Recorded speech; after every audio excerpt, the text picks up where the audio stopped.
What's up guys, Gary with the Cone 23 and I'm here today with day 2 of my top of 2014, and in this video I'm going to be counting down my top 5 underrated / surprising films of the year. Now I was going to do just underrated films, but I couldn't really think of 5 films that, to be honest, the films that I thought underrated did actually get kind of good reviews, but not many people kind of saw them. So I kind of made like a hybrid one, so made it kind of films that I thought got a bad rap, and also films that I kind of was surprised that I liked. Like kind of going into them, I didn't think I'd really like them, but then I ended up like really liking them. So yeah, let's get straight into it. So at number 5 we have my iPad down here. At number 5 we have 300: Rise of an Empire. Now this one got mixed reviews. Some people said it was rubbish, some people said it was pretty good. I really liked it. I loved it in 3D. The 3D was very good.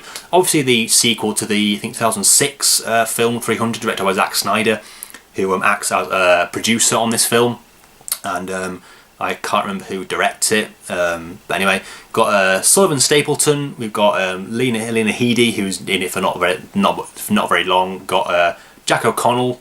We have Eva Green. Eva Green. And we have some other people as well. I think Jared Butler's in like a flashback as well. But yeah, I really like this one. I don't know if it's better than the first one because I haven't actually seen the first one since I saw it at the cinema. Yeah, I think it was 2006. 2006, I believe.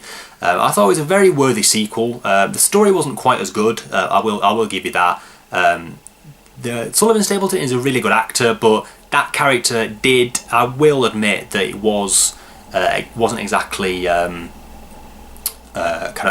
wasn't exactly outgoing. What's the word? It wasn't exactly interesting to watch, really. The action was really good. The first battle in the film was absolutely amazing. I remember I saw it, I was like, wow, that looks amazing. Again, the 3D, I saw it in 3D, and the 3D kind of really made the violence pop. Obviously had the usual kind of like comic book kind of like slicing people's heads off with spurts of blood and stuff, but it looked really cool. It was a very dark film as well, though. I just love the way it looks, and I do understand that it was all kind of like CG and stuff, or kind of the majority of it was CG and stuff, but it still looked really good. I don't know kind of how much of the first film was CG, but I think probably quite a lot of it anyway. But yeah, I thought it was a very worthy sequel. Like I say, obviously not as good as the first one, because sequels rarely are, but I think it was definitely a worthy kind of addition of a worthy sequel, a worthy addition to the 300 universe. Whether they'll make another film, I'm not quite sure, because I don't know kind of what the box office was. I don't know if it was number 1 or whatever, but I don't think it was like quite as good as they were expecting, I don't think. But yeah, that is number 5, 300: Rise of an Empire. At number 4 we have, let's have a look. We have, a film that I didn't think I'd like. I saw kind of reviews of it saying that it was kind of more, I mean, it stars Vince Vaughn, Chris Pratt, who else, kind of a few other people. Film that I ended up really liking, that film, is Delivery Man.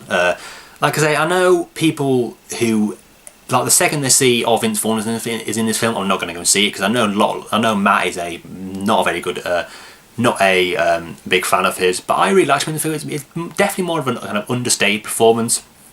Basically, you got this guy who it's based on, I believe, a Canadian short film, I think, or short story. I basically have Vince Vaughn as, I can't remember what the character's name is. But basically, he finds out that when he was younger, he donated sperm to a sperm bank, and then I think there was like some kind of mix-up at the sperm bank, so his sperm ended up getting kind of, well, not sent, but kind of used by many different women, and he finds out that he was father to kind of like 5,000 kids or something, and it kind of follows him kind of trying to get to know these people, and kind of like ingratiating him into their lives. Yeah, it was a bit, I mean, it was a bit kind of saccharine at times. There's like he finds out that one of these kids is kind of disabled, and he kind of finds out all that kind of stuff. But yeah, and ended up, it's more really a surprising film of the year, because I know it got quite good reviews. Like I say, I'm not usually the biggest Vince Vaughn fan. I mean, I don't like him in Dodgeball, but I like the film Dodgeball. To be honest, I haven't seen that many films that he's been in, starting in Hutch, the remake. But apart from that, I'm not a fan of his, but I don't kind of dislike the guy. I've got nothing against him, really. But yeah, I thought he was good in this film. The script was quite funny. It was more, I was expecting more kind of like a broad comedy film, but this was more kind of understated. Like I said, more like, it's kind of like an indie film, really.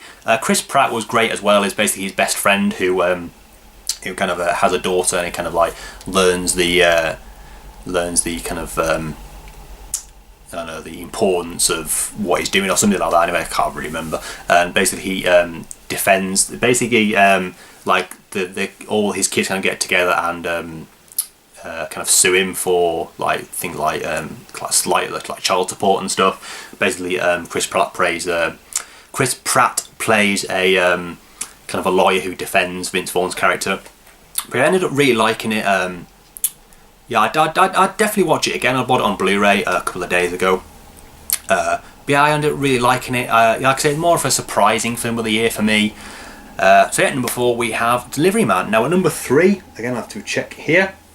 At number 3 we have a film starring Liam Neeson, Dan Stevens, and that's about all I can remember.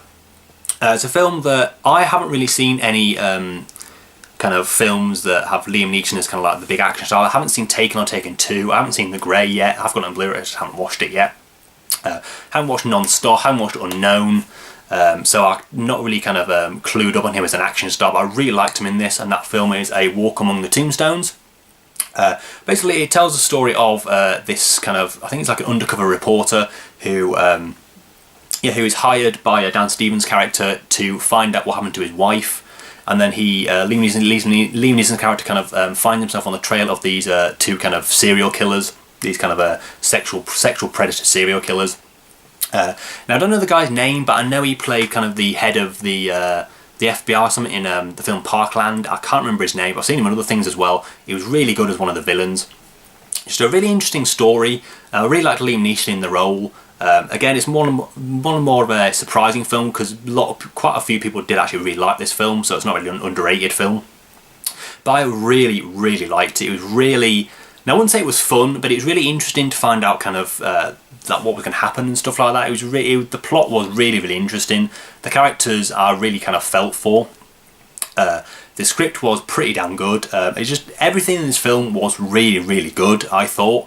I think, I might be completely wrong, but I think most of the people who kind of reviewed this film kind of compared it to his other roles, which isn't really fair to be honest. But I mean, yeah, it's more of an understated film.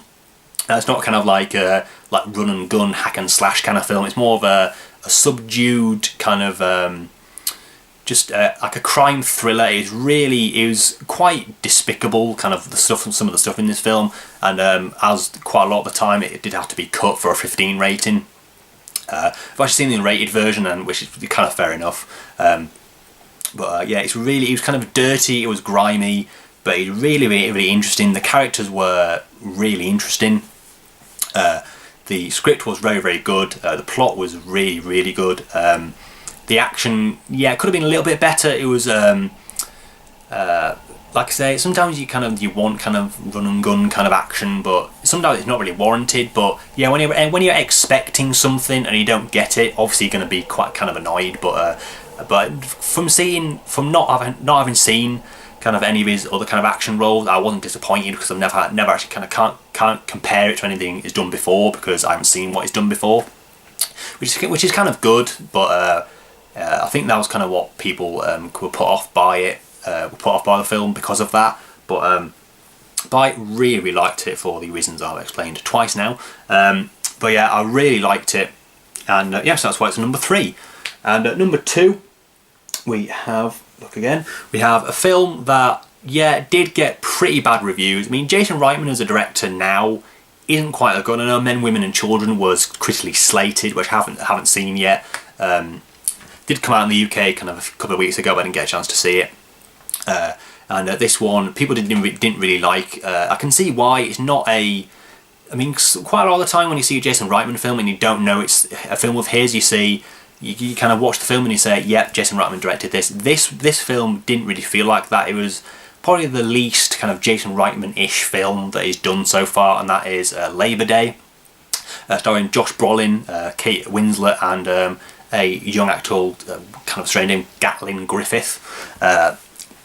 Basically, it tells the story of Josh Brolin, who plays a guy who's just kind of escaped from prison, who starts a relationship with a kind of a housewife played by Kate Winslet, who has a son played by Gatlin Griffith, and basically he kind of takes them hostage kind of thing, but in their own house, and then they kind of like they learn to kind of we'll find out more about him. They kind of have like a kind of a father-son, father-mother relationship with this guy. Has a very interesting pie making scene, which was kind of strange, really. The character did kind of go in ways that you wouldn't expect.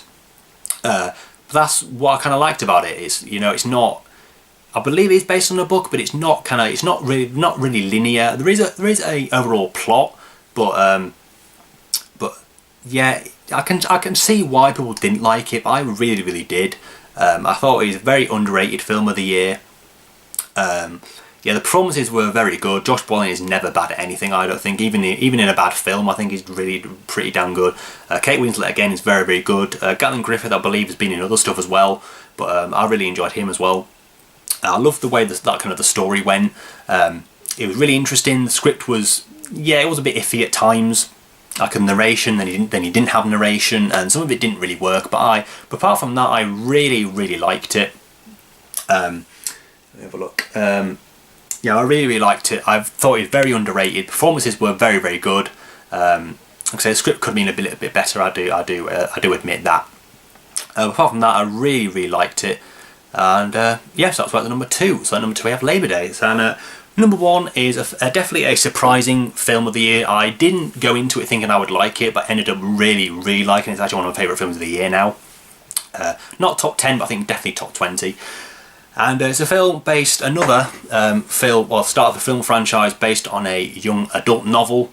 It starred Dylan O'Brien, Will Poulter, Kai Scodelario, Amal Amin, a lot of good young actors, and that is The Maze Runner. Now, I went into this film, like I say, not knowing really what to expect. Now, I don't usually have a good track record with kind of films based on young adult novels.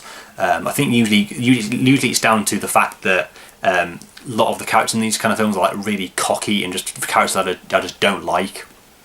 I haven't actually seen The Hunger Games, but I have a feeling it's going to be the same kind of thing, and also Divergent I didn't particularly like because of that reason. But this one, they're more... basically, the story is obviously based on a book. It's like 3 books and they're doing 3 films. Thank God I'm doing 4 films like some YA franchises do. Basically, it tells a story of... I can't remember what his name is now. Well, a guy who basically... there's this thing called the maze, and there's these kids who... It's quite hard to explain, really. Basically, there's these kids, and they are...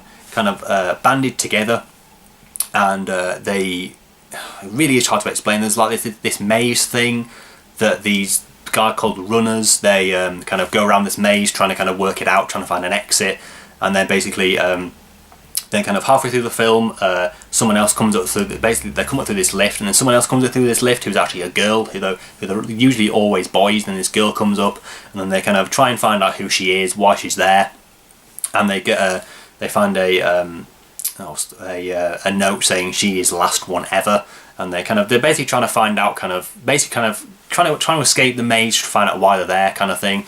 But I really liked it. The action was really good. The story was really interesting. I love that you find out different things, like when the main characters do, which I really liked. Like nobody knew more than anybody else. So you found out kind of what happens the same time they do, which I really liked. The characters were I really cared for. You know, like I say, usually kind of they're dispensable really usually, but this film I cared about all the characters. Great acting as well. Dylan O'Brien, yeah, he could have been a little bit better. I think he could have brought more to the character really.